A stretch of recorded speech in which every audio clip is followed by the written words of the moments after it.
Hello everyone, my name is Nick or VMX. Welcome to my channel, and you are listening to POTATOCAST. It's been a while since I did one of these. The last POTATOCAST that I did was, that was bad. That was a month ago. I've done those potato face updates when I have time, but I have a whole bunch of updates and stuff to talk about. But first, I want to go to your comments from last month. So let's see. Alex Shannon says, God, thinking about what happened to Jew Wario caught me off guard. That brought me to tears. Yeah, that was a all of a sudden thing. I mean, that was pretty bad. Yeah. Zombie Ryushu says, geez, I feel bad for this lady. He's referring to Hitomi, and I'm going to be giving you guys a substantial update on Hitomi in this episode. He says, geez, I feel bad for this lady. Well, while I haven't done anything like that, all I did was say she exists to someone that might be willing to help, because this person I know helped people before, and after that I said nothing else to or about Hitomi. I really hope that, like, kind of the issues that I was talking about last month with people sending her dick pics and trying to solicit her for sexual favors and saying, I have all this money. I'm actually going to give you guys the Hitomi update now, since it is super, super important, and I did want to talk about this. So Hitomi got enough money to get into the apartment, and she's got some of her utilities on. I believe she has electricity, but I don't think she has hot water or anything like that. So the problem is, like, trying to get the hot water turned on, and it's between that or trying to go to a bathhouse, and I hate to bring this up because I know that it's embarrassing for Hitomi, but I mean, she's a woman and she needs certain products for hygiene, like the monthly things, and that's also expensive. And I'm going to tell you guys, I mean, we had a big at the last stream I announced we had a big donation is $500. And that was a huge help, but she got 300 of that, and of course, it's already spent on all the stuff that she needs.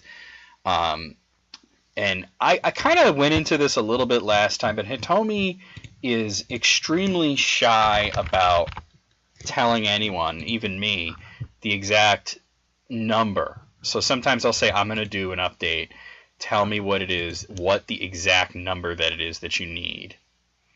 And I will say it, and she'll say, oh, I need, $40 will get me by. And what she's not saying is that's just to get her by, not to get her fully settled. And then, she'll get her $40 and then some, and then it'll be like a week later she's saying, oh, this is rough, I'm in trouble, I do see that there was a $100 donation yesterday, and, thanks for whoever sent that. But she doesn't want to appear desperate. And I want to read you guys the latest update on Hitomi's GoFundMe, which the link will be in the description. But this was posted by, it says posted by Hitomi Nishimura, but it was actually by her brother, who is a little more, we'll say, honest about the severity of the situation. He says, greetings. I want to skip the first pair here. This is the relevant part. My sister has indeed moved into her place, but due to trying not to sound too desperate, she includes way too little of what she needed. Conversion rate plus fees from GoFundMe, and apparently, I'm cutting in here, the fees from GoFundMe have raised recently. Takes a good chunk of any donation, so while thanks to the generosity of you all, our situation has drastically improved, she's ultimately $230 short to get through to the winter when she can land a job, because she has a job lined up in, I believe, November. So, I mean, that's the number. That doesn't mean that a $230 donation will cover this, because apparently there's something lost in transcribing, and I forget the word, but changing it from the American dollars or wherever it's coming from to Japanese yen. And then there's also the fact that GoFundMe takes a chunk, which they, of course they do. But yeah. We have no idea who made the $500 donation, and that's just amazing. But she didn't get most of that. She got like $300. So that's kind of rough. And apparently, I really don't even want to talk about this because it's so disgusting. But because I'm so angry about it, and because Hitomi is not as angry about it as she should be, because I guess she's used to this kind of thing, I talked about the disgusting guys, the sexual favors and this kind of stuff, and apparently some of the donations that have been made via GoFundMe have been retracted because, and I'm going to use one example. There was somebody that made a donation of $250. And I don't know if it still shows on the GoFundMe or if when it's retracted it's taken off. I don't see one for that amount on there right now, so I guess it's not there. But somebody donated $250 and then asked her for nudes. And then when she would not send nudes, they retracted the donation, which, because when this money comes out, there's fees involved, and because she's trying to, buy utilities and buy, things that she needs to live, the unfortunate thing is the money was not actually in her account anymore, or rather not in the full amount, because if, let's use $250 as a base example, if she gets $180 of that because of GoFundMe's fees, and then this guy takes $250 back, she's actually losing the difference. And it winds up putting her account in the negative, and then bills start coming out and everything. I know she's extremely stressed out right now, so please, if you can donate anything, just like I said, if everybody donated $1, it would be great. If everybody donated $5, it would be even better. But that's kind of the situation that she's in now, is that some of the donations that were sent were these creepy guys that were asking for nudes, and then when they didn't get them, they retracted it, which does a lot more damage than you would think. So I'm glad I was able to get that out of the way fast. But let me move on. Zombie Rushu also posted, I have a disability as well, but I also work at a government agency is intimately involved with my employment matters. You're probably referring, I would imagine, to SSI. And I've known so many people who have been on the SSI teat where they give you enough money to survive, but not enough to really live. And then it's like, you try to get a job, but then it's like if you get the job, you lose the SSI, and it's a whole thing. So, Alex Shannon says, I watch all of your videos, but the last POTATOCAST seems to have slipped through my fingers. If I'd seen it, this is what I would have said. I honestly never understood depression. Oh, so he's actually, this is relevant as well. He's actually going to basically comment about the depression episode that I did. So let's talk about this. I honestly never understood depression until about 2005 when the Gulf Coast was slammed by Hurricane Katrina. Then it hit me like a ton of bricks and didn't let up for a very long time. I felt like the weight of the world was on my shoulders and I couldn't do shit about it. All I could ever really do was ball up my fists, hit the gym, and kick some ass. Most importantly, I felt like I always had to be the optimistic guy, the one with the bright outlook just in case nobody else was. Eventually that worked its way through me, killing my sense of humor, killing any real sense of fun and adventure. It took me a few years to get through this, clawing my way out of the pit I dug for myself, trying to make everyone else's lives better. It just about killed me, not in terms of suicide, but in terms of the stress I was inflicting on myself. Funnily enough, the attitude I had towards it was part of what helped me move on from the uptight, stressed-out, confused son of a bitch that I used to be forever.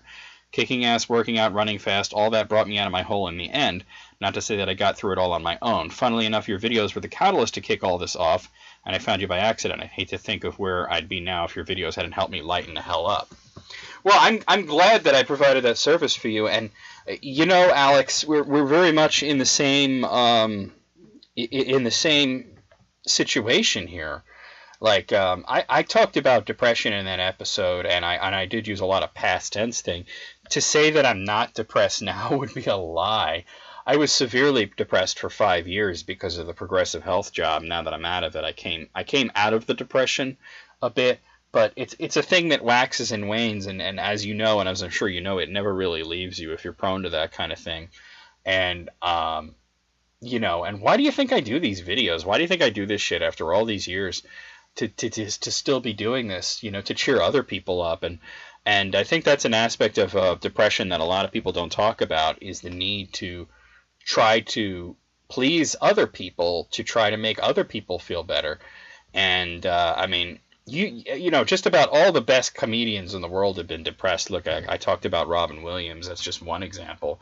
Drew Wario was this guy who made many people on YouTube happy, and then he killed himself. I mean, these kind of things, it's very true. And I think obviously just from reading your little paragraph here, Alex, I know that, you know, what you're going through is very real and very valid.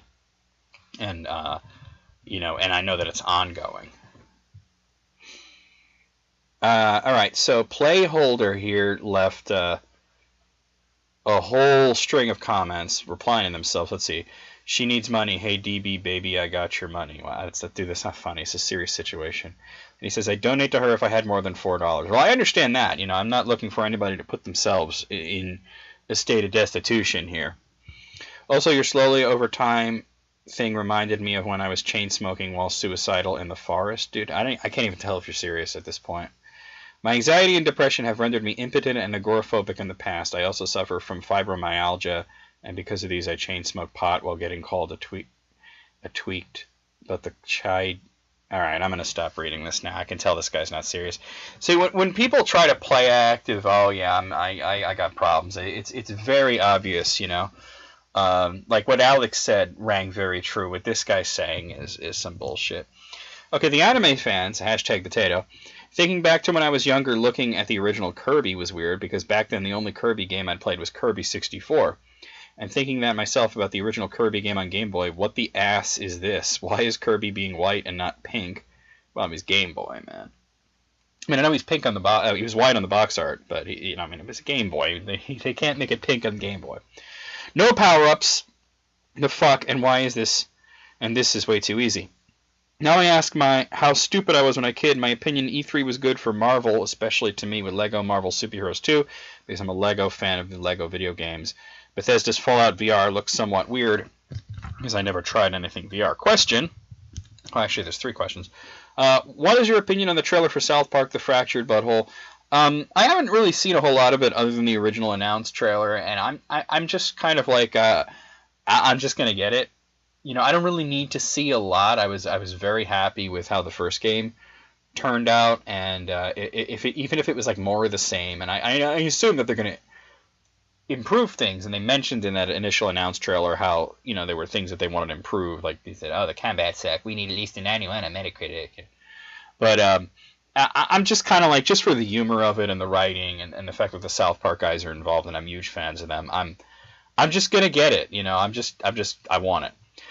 Second question, what is your opinion of the Lego games based on Marvel or DC comics? I don't think I've played any of them, but the Lego games in general tend to be pretty fun, and I am a shameless DC nerd, and I also do love Marvel in its own goofy way. And 3, what do you think of Bubsy coming back? I can't imagine who wanted this, who asked for this. This is not something that anybody wanted, and if you wanted it, why? I can only answer your questions with more questions when it comes to Bubsy. All right, finally, Heisensall left me a comment here. Hashtag potato. Seriously, the assholes who are sending Miss Hitomi dick pics and trying to lead her on with their bank accounts can get sodomized with a rusty fucking kitchen knife. Well, I hope she's listening, because I'm sure she agrees. I have never understood why guys think that will get them over with a girl by showing them dick pics. If these guys think that is acceptable, they have never talked to a woman, much less been with one. You're probably right. Fuck these guys and fuck anyone who looks like them. Thank you, Heisensall. I love your comment. Yeah, you're right about Nintendo being the big winner at E3. They announced 2 new Metroid games, a new Mario game, and a new Pokemon game to come. They seem to have the most excitement around their press conference, so the win to Nintendo. I've never done this before, but if you said there's a chance you wouldn't like the film version of The Wall because it wouldn't live up to the expectations you had in your mind for all these years, you're probably right to not see it now. I got lucky and saw it when I was like 12, and that was like 2000. And at that time, I was just getting into Pink Floyd's music, and I loved the animation in the movie. I wouldn't want you to ruin the image of anything you have in your mind with the movie, especially if you ended up not liking it. There's a little more to your comment, but I mean, it's also kind of like how I felt when I went to finally go see the Dark Tower movie, and I'm not sure if you saw my review of that. I did give it a 4 out of 10. It was incredibly disappointing. Not so much because it didn't follow the plot of the books, but because it just didn't. The plot that it did have didn't make any sense, and it was just a clusterfuck. And you know, it's like one of those things you build up in your mind, and you think it's going to be amazing, and then it's not. Sometimes it turns out great, like Lord of the Rings. I remember going to see that, and I think it was 2002, the first Lord of the Rings movie, and I was blown away by it. And and when I go back and I watch it now, I was like, you know what? It wasn't even that great in terms of as a movie. It was a great adaptation, but like it was so edited to shit and so badly cut that you really have to get that extended edition to, the good version, kind of like Batman versus Superman. But because they had nailed the adaptation part of it so well, we all kind of gave the bad editing a pass. All right, so let's see what he says. Has there ever been a game you were so excited for you could just not wait to play, but when you played it, you were seriously disappointed by it? Thanks again, Necro, for being awesome and being yourself. Man, I can come up with so many examples of TV shows and movies and books and stuff. I don't know about games. Like, I'm trying to think of a game that I worked up in my head and then wound up being disappointed with. I bet you if I... Oh, I know. Pure Solar and the Grand Architects. That was one that I really thought was going to be really, this great old school style RPG. It was originally released for Sega Genesis in 2009 or so, and then they made it an HD version that you can get on Steam. That's the version I played, and man, did not like it. Did not like it at all. Xenogears was another one, and I know a lot of people like Xenogears, and I had that pretty built up in my head, and actually at first I liked it a lot, but over time I just got kind of fed up with it, and by the time I hit that second disc, I was just kind of like, what the fuck is even going on now? And then the second disc being what it was kind of scuppered any chances of me actually finishing it. I came pretty much 2 feet from the finish line when I decided to call it quits on Xenogears, so that's probably the first example of it anyway. So, I was thinking about, I almost did not do this. I was actually wanting to record this whole episode yesterday, and I did not. And the reason that I didn't record this yesterday is because I was in just a ridiculous amount of pain yesterday. I woke up, and I could kind of feel my back being very tight, and I hadn't had this type of pain in a long time. I've had, you guys got to remember that POTATOCAST started with me coming out and talking about my chronic pain issues, and it's never gone away, but it gets to the point where it's lessened. Originally, I talked about it in terms of the pain scale, and 0 through 10. 0 is you're not feeling pain at all. 10 is the worst pain imaginable. And I say well, imagine being at a 3 constantly. That's my life, and occasionally spiking up to a 9. And Friday was a really stressful day for me, and I was just really aggravated and not in a good mood, and partly it was due to pain. And the pain has kind of been coming back in a major way, and part of it is because I've a lot of the weight I lost, I've put some of it back on, and that's depressing, by the way. I just want to say that sucks. And you say, well, why are you gaining weight again? I haven't rapidly gained weight, but I'm not up to where I was. But essentially, it's because I lost my job. And by the way, that's a big thing that I'm going to be talking about, because boy, do I have an update about that.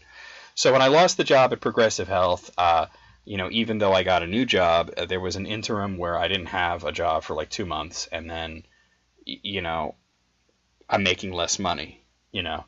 I'm making less money, and with that comes the caveat that you cannot afford to buy healthy food. And really, if you want to know why poor people are fat and rich people are thin, it's because and you get these assholes like Gwyneth Paltrow. Oh, it's so easy.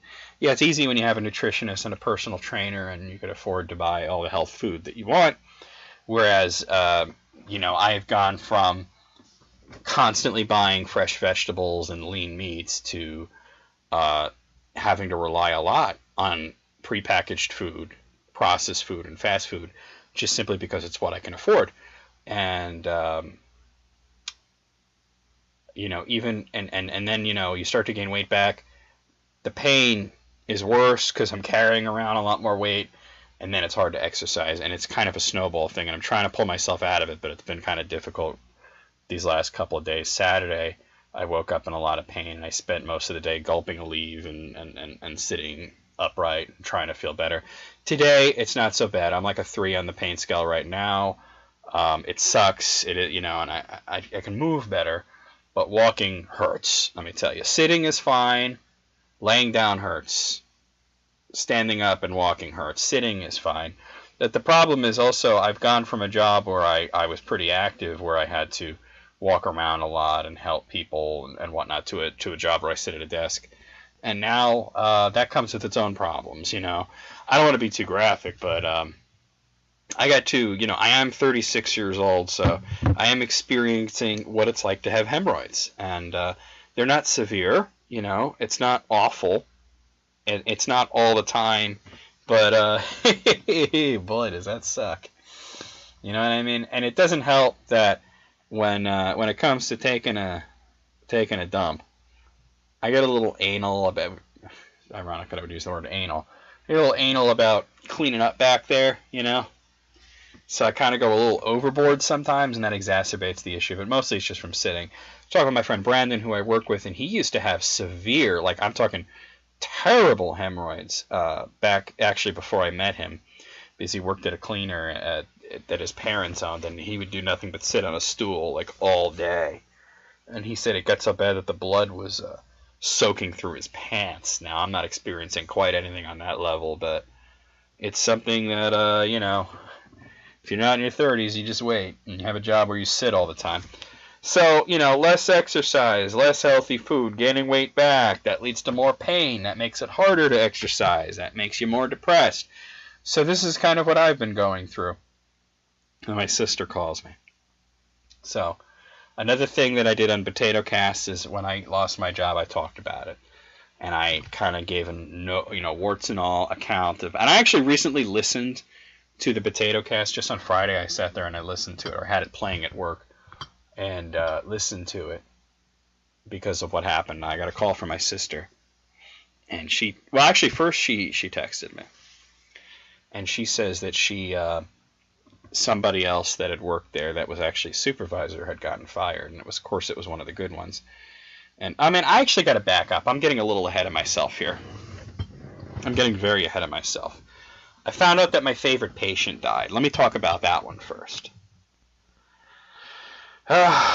So there was this one house that I worked at 3 days a week called Ryan Lane, and they had 3 patients there. I'm not going to name their names, but we'll call them, you know what? We'll call them Mario, Luigi, and Peach. Okay? We'll call them that. You know, and Mario is this big diabetic guy who had a brain injury. He got stabbed in the head with a screwdriver because he was sitting at a bar having a drink or two, I assume, and a fight broke out that had nothing to do with him, and somebody stabbed him in the head with a screwdriver, and he was brain injured. And he was this very large man. He was diabetic. He had all sorts of problems. In the 4.5 years that I worked there, he had one of his legs amputated. He was pretty much bedridden and helpless.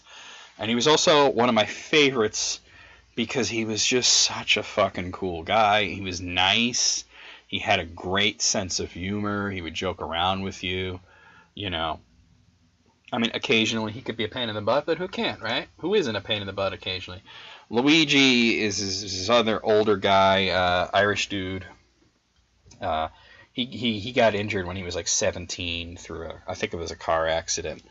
He was also a really cool guy who had a really sharp sense of humor and was just very funny. The only thing about working with him is he was very hard to understand, and if he wanted to say something like "Hi, how are you?" he'd be like, "Hi, yeah."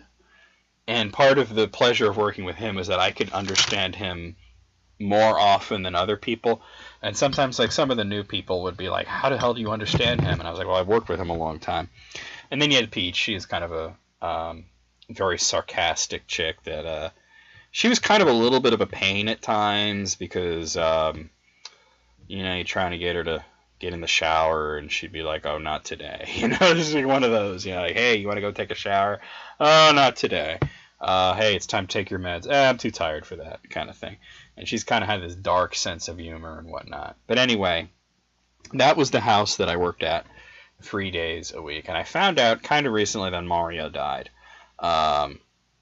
He choked to death. And I think back to the time that I caught somebody trying to give him food and drinks in bed. And I stopped it because you're not allowed to do that, and he could have choked to death. And the official thing that came out, you know, these people, these fuckers at Progressive don't understand that I know everything going on there. Like, they don't understand, like how in tune with the community I am and how I pretty much know everybody in town. So they think I'm completely out of their loop, and I'm not out of their loop. I'm very much in their loop. I found that he died. Unfortunately, I missed the funeral, which I would have liked to have gone to. But, you know, he was a really cool guy, and I found that he choked to death. The official line that came out was that he choked on phlegm, which it's like, can you imagine? No, it's not a thing. I really believe that he must have had something to eat or drink in bed that somebody must have given him. I really believe that. And considering that I wasn't there working 3 days a week anymore, and that means there must have been new people there, and oh boy. Like, there's this one girl, and I'm coming back to her in a little bit, but let me tell you about this one girl that they hired. And you know from the title of this potato cast that I found out the real, actual reason why I was fired. I actually found out, finally. But let me get back to that. I want to talk about this girl. When you hear the reason that they fired me, I want you to pause and come back to this in your head and think about all the things that this girl did and that she's still working there, okay? This is going to blow your mind. So, the first time I ever relieved this girl, I was coming in at midnight, she was leaving. I wound up looking, they had these file cabinets that they used for like medications and paperwork and stuff like that. And I was looking for something, and I found a cup of pills. And I held it up and I said, "What the hell is this?" And she says, "Oh, that's Peach's medication." And I said, "Well, did she refuse to take it?" Because sometimes this woman would refuse to take her medications. And I'm thinking, well, this girl's new. She probably didn't know the protocol of what to do when a patient refuses medications. You don't just put the cup in a drawer. You got to put it in an envelope, fill out an incident report, blah, blah, blah. And she says, "No, I just forgot to give it to her." And I'm like, "What? And you just put it away like that? Like what? You just put it there for me to find? Like, what do you mean you forgot to give it to her? You know, like, what kind of bullshit is that?" So anyway, I mean, I'm not saying that, you know, med errors never happen. They happen all the time. But this was a pretty ridiculous one. And the kind of blasé way that she said it, like she wasn't like, "Oh, crap, oh my God, I forgot the meds," you know. Like, are you kidding me? Like, she's just like, "Oh, yeah, that's her meds. I forgot to give them." And I was like, well, you know, I got to report this, or you know, or I can give you the opportunity to report it yourself. That would probably be easier for you.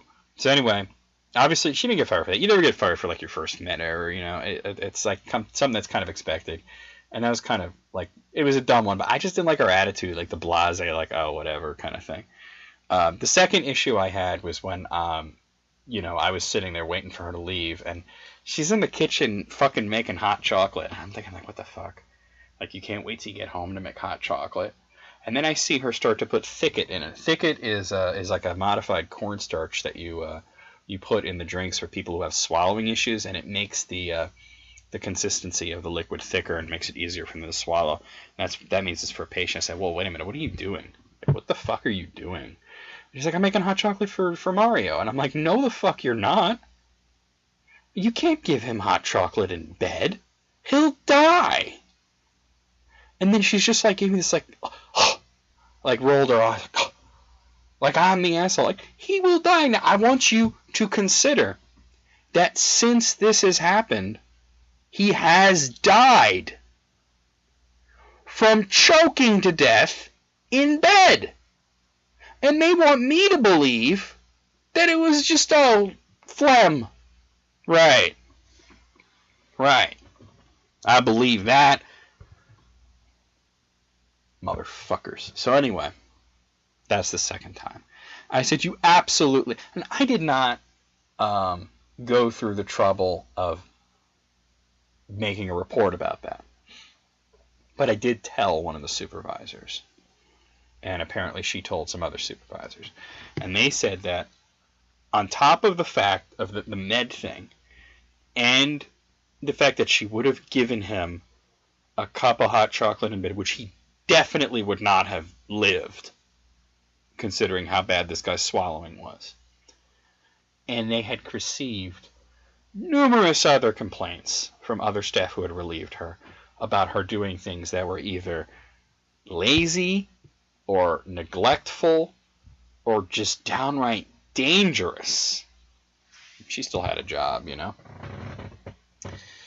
The third time I caught her sleeping. I might have mentioned this in the past. I walked into the house and I started talking with Peach, who was sitting there. We're having a conversation, and I said, "Where is the 4 to 12 staff?" And she just kind of casually says, "Oh, she's sleeping on the couch." I go, "What the fuck? You're joking, right?" And she said, "No, she's sleeping on the couch." So I look over, and there, sure enough, this girl is not, and I'm telling you, she's not like in that reclined position where you're watching TV and you just kind of nod off. She's laying down. She didn't fall asleep. She went to sleep. So I said to Peach, "Hey, how long has this been going on?" And she says, she thinks about it. She says, "Oh, I want to say about 45 minutes. Wow.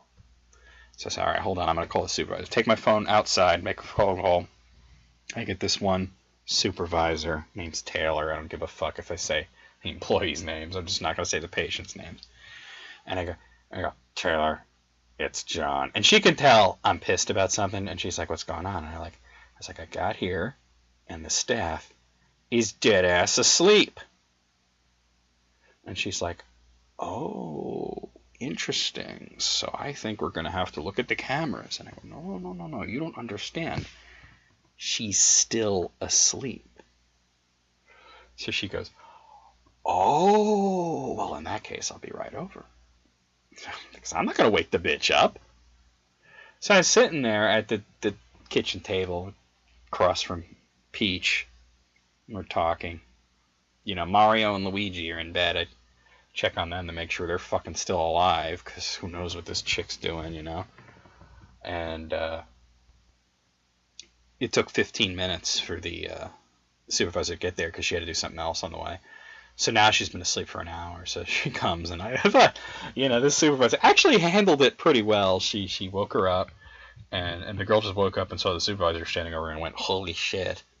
But like not even like a big holy shit, like a little holy shit. And she's like, "Hey, look, you've been asleep for an hour, and this and that, blah, blah, and the other, you know." And the one thing that pissed me off is she made her stay and do the dishes. And I told her, I was like, "Taylor, next time I catch someone sleeping, just get them out. Just make them leave. I will be happy to do the dishes." And she's like, "Well, I didn't want her to leave you with a mess." And I was like, "Oh, I appreciate that, but you left me with her for 20 minutes as she's slowly doing the dishes because she's still half asleep. And that's fucking awkward." And, you know, Peach is sitting there the whole time. So anyway, that, you know, so Mario died, and I was very sad about this. This kind of fucked me up, to be honest. This was about 2 weeks ago I heard about this. I was very kind of fucked up about this. And, you know, my sister tells me about it because, you know, like I said, between me and her, we know everybody in this area. And if one of us knows something, the other does. Anything in the community, you know, I'll tell my sister and she'll tell me. You know, it's kind of important stuff. So anyway, she tells me this. I was really bummed out about it, to be honest, you guys. I was really sad. And you know, I thought about it, and I thought about, like, what if this fucking girl did something, or what if, like, not even her, like, what if it was some other new person that just didn't know what they were doing, you know? Like, come on, really? Said, anyway, I tell you what happened. That happened, and there's this one supervisor that worked there. Her name was Michelle, and she was one of the good ones. She was actually, honestly, she was pretty much the only good one, in a way. There was one or two others that were okay, but she was one that really had the heart and the knowledge. Like, there were some supervisors that didn't have the heart but they had the knowledge, and there were some that had the knowledge but not the heart, and there were some that didn't have shit, and they were dumbass motherfuckers who deserved to die. But she had both. She was very good. I respected her. They fired her. This is what I found out the other day. She got fired because apparently they just didn't want her there anymore. And this is the way that it was structured. So she was there when Mario died. She actually had to give. Oh God, I'm sorry if this bums you guys out, but she had to give CPR to Mario's corpse because when you find somebody in a non-responsive state, you're supposed to try to perform any kind of life-saving technique and continue to do so until other help arrives. You know, you call 911 and then you just keep doing CPR until either you're too tired to not do CPR any longer, or until somebody else can take over. And I mean, he was already blue from what I heard. So I mean, I just, you know, I who wouldn't be traumatized by this? And they've had patients die here and there. There was this one lady that seemed to be in pretty good health, other than the brain injury part, but she seemed to be in pretty good health, and all of a sudden she just died. And it was something like I don't want to say exactly what it is because I'm not sure that I remember it exactly, but it was something similar to like a brain embolism type of thing, where it was just something that could happen, and it did, and it was nothing that anybody could have done. And, you know, and the girl that was there when that patient died, they gave her they offered to give her like a week off to process it, and to, you know, because it's traumatizing. This girl who had to give CPR to a corpse and was, you know, and actually cared, they told her she could only have 1 day off, and that she was expected to come back to work the day after. And because she took 2 days off, they fired her. So if that doesn't say we don't want you here, because I mean, if you think about it, if you're telling her, no, we need you here, you can't take more time off because we need you, you obviously don't need her that badly if you fire her. Because that to me says you're doing fine without her, right? You don't need her. You don't fire someone you need. If you need someone, you keep them. If you're firing someone, it's because they're such a liability that the cons outweigh the pros of keeping them. So, because she got fired under very specific and very suspicious circumstances, well, let's say she spilled the beans about everything that had to do with me. So my sister called. She told my sister. My sister calls me out. And she goes, oh, I found out why you got fired. I said, oh, I kind of don't care anymore, but I'll be lying if I wasn't curious. And, you know, honestly, I'm so over it. But I thought it'll make a good story for POTATOCAST. Because so many of you guys had theories. I had my theories and whatnot. Well, let me tell you something. It sometimes is a bitch to be absolutely right about everything. I knew that if they had a valid reason to fire me, they would have told me what the reason was. And because they refused to give me any kind of real reason other than we're terminating your employment, don't ask questions, that it was bullshit. And my thought was that it was about money.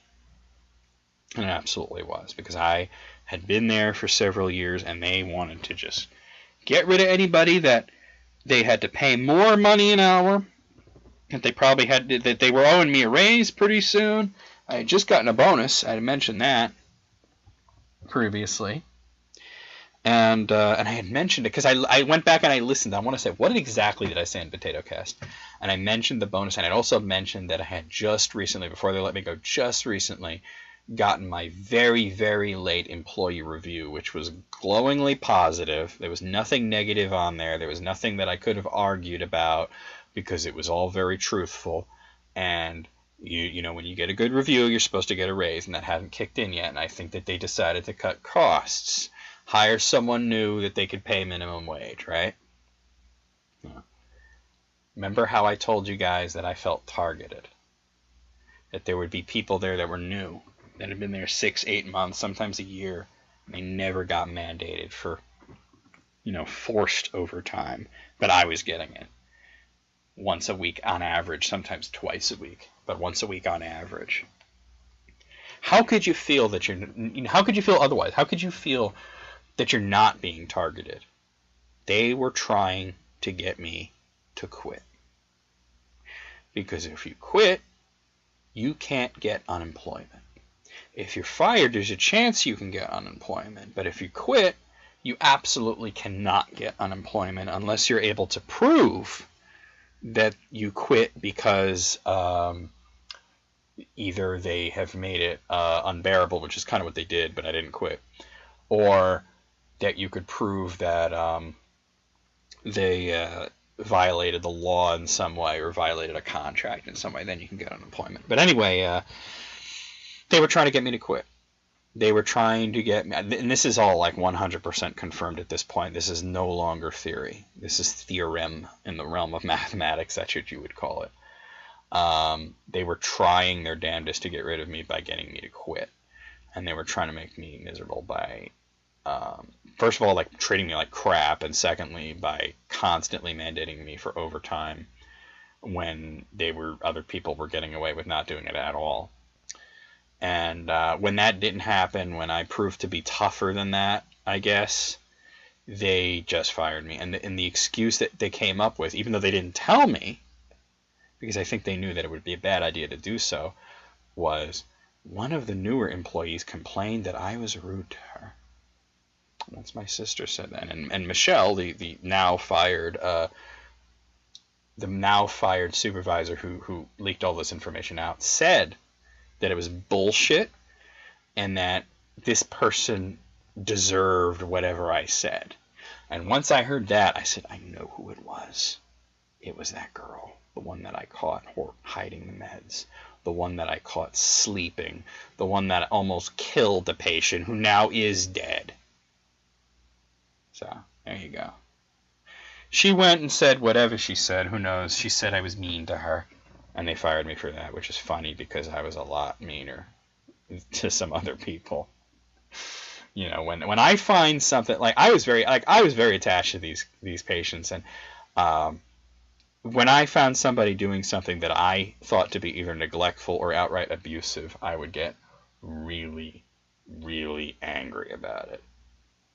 And they used to tell me they liked that passion, they liked that compassion, and that that striver. But apparently, this girl had an axe to grind because I caught her. And here's the thing. I caught her sleeping. She almost killed someone, and she's hiding meds in a drawer. She didn't get fired. You know why? Because she's only making like $10 an hour. It's all about money, you guys. It had nothing to do with me or anybody else.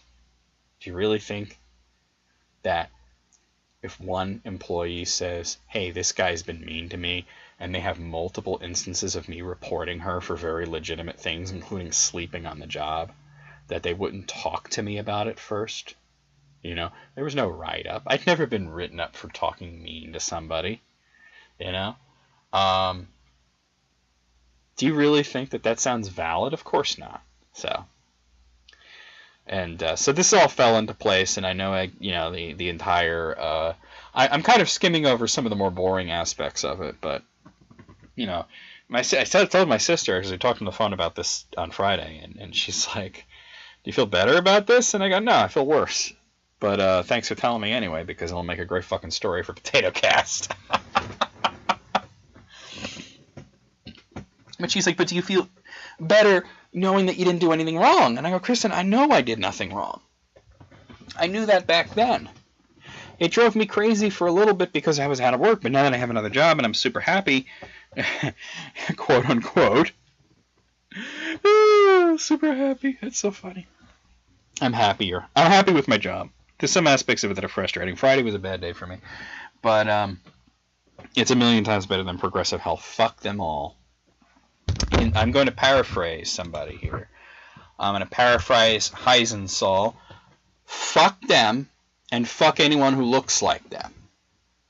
leave me some comments. We'll hopefully talk about something a little bit more upbeat.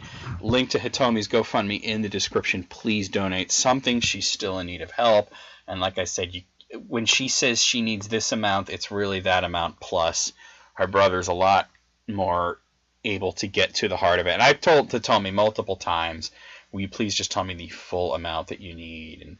And she's like, oh, and it's very difficult. It's like blood from a stone, because I know she's so humiliated by this whole experience, and to be subjected to all these creepy guys, and to have people show her their bank accounts and try to whittle her down and take advantage of her desperation because they think she's hot and they want to fuck her.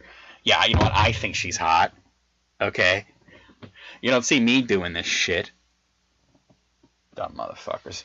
And you know what? Who was it that said it? I think it was Heisen Salt. They can't get a girl. They can't get a girl throughout their whole lives. They can't get a girl through conventional means, because they're probably awkward idiots that women don't want to talk to.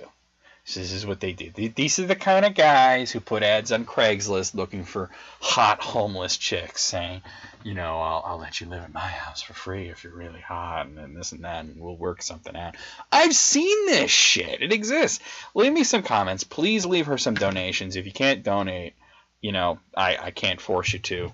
I don't want anybody to put themselves out on the street, but I don't want her, you know, sitting in in the dark like this, you know, unable to bathe. It's kind of rough. I mean, I know she has electricity, but I also know she doesn't have any kind of either air conditioning or heating or anything. So I know what it's like in Japan. It's blazingly hot during the day and then freezing at night because the walls aren't insulated.